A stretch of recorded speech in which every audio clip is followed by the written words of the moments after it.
Alright YouTubers, welcome to MB Performance. Today we're going to be working on a thermostat on a 2016 Chevy Suburban.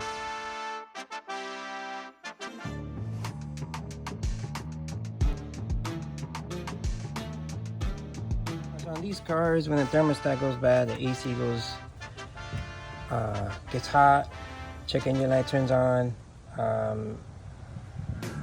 it gives you little issues here and there, so we gotta make sure that you do diagnose the car as much as you can. But this car has 146,000 miles, and we've changed everything possible so it leads to the thermostat. It does overheat a little bit, so when we're done with this, which is not a crazy process, you just gotta make sure you do it correctly, step by step. The problem should go away. What you want to do is disconnect the sensors right here.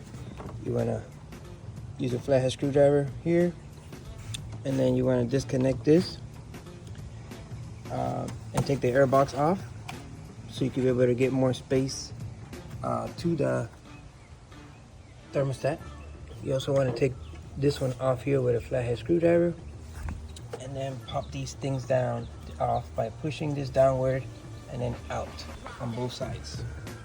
Okay, take care of that. So for these clips, I noticed that you have to press them down. There's two sides. There's a big side like this, and then the other side is kind of flat. Maybe you could tell the difference. One has a bigger flap. So what you want to do, you want to press it downward and it comes off. There's no prying needed. Just make sure you press it down and you're pressing the right side, which is the bigger side. Okay, everything's disconnected. You gotta pull this off. Alright, but since I'm doing it with one hand, this takes a little longer, like always. Okay, that should come off. See? And then you have all this space, and there's your thermostat. Thermostat consists of 3 bolts, 10 millimeters. This hose up here, and the upper radiator hose that you're gonna see right here.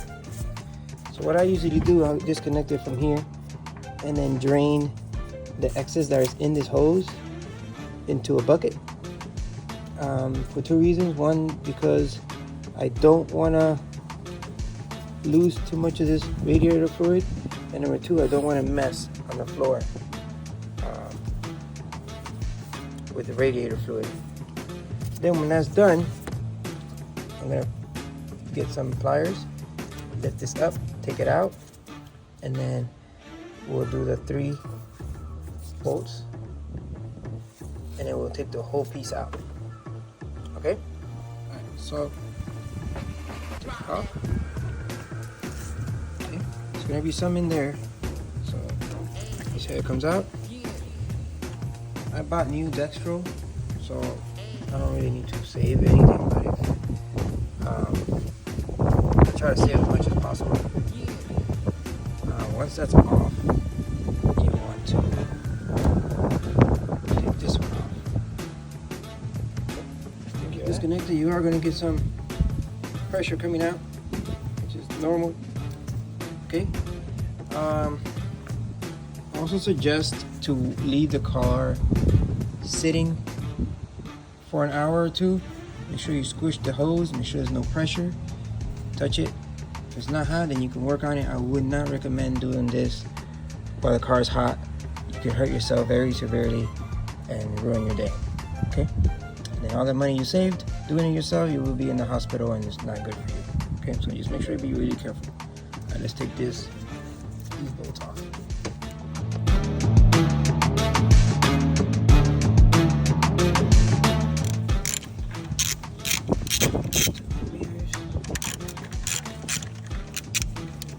Water splashing coming out as well. You got water in here, and then you got water. Not water, it's actually antifreeze coming out from both sides.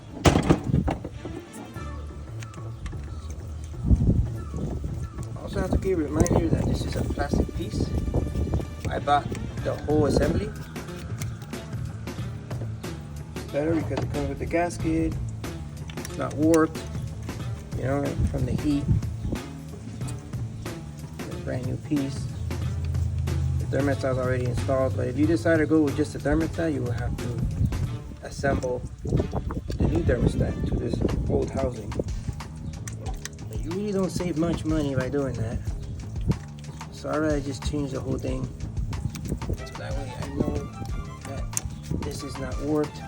Plastic usually warps and then to sit flush in the metal. Sometimes you don't know. See that?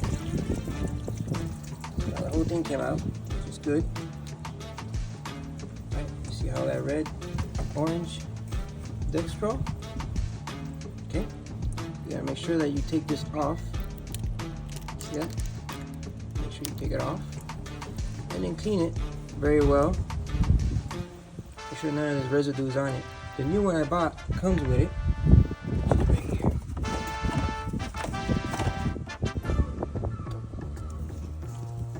You can see it on it already.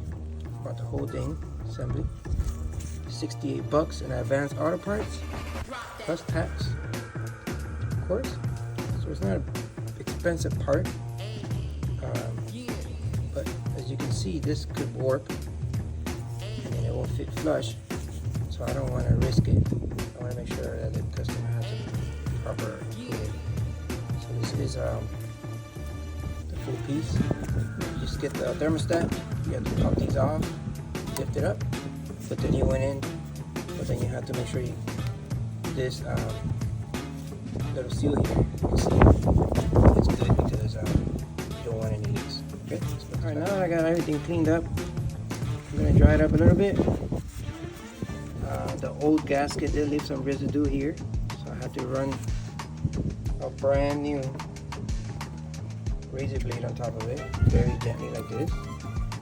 You know, do not use a old razor blade, and do not scrape it. Just go right on top, so you feel very smooth. This is aluminum. You don't want to score it because then you will get leaks. Okay. So now that it's done, you're gonna put the new one on, just like this. Put the bolts back on, and then gently tighten it. I've researched it. It's like 8 to 10 pounds torque with a small torque. Okay, or hand tighten. When I loosened it the first time, it was extremely loose. You can feel it.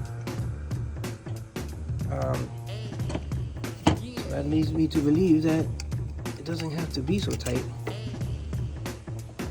just has to be tight enough. Okay, now when we turn it back on, we'll notice if it's leaking or not. And then that'll tell me if I have to tighten it. I doubt it. Okay, so I usually do everything by hand when I mess with plastic and aluminum. So I know it's going in smooth. If it gets rough, take it out and start all over, because you do not want to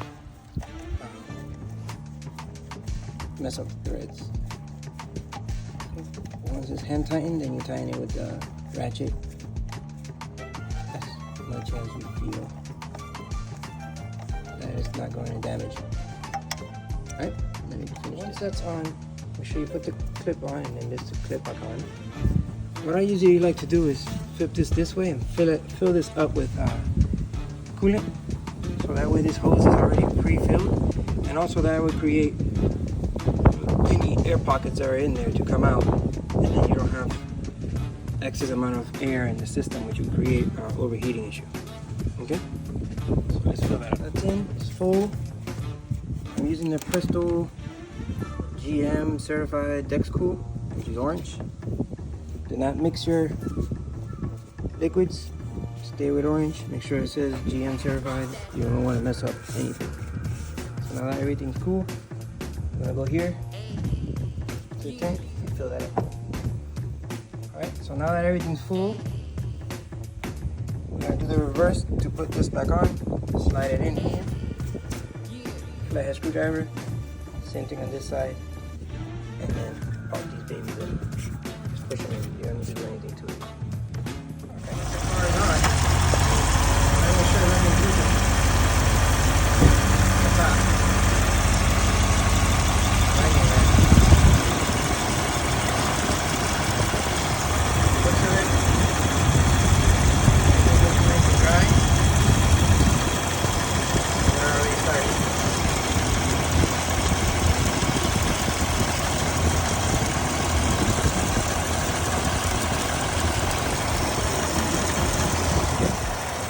can have the car get into a temperature and run the heater just to get extra bubbles out.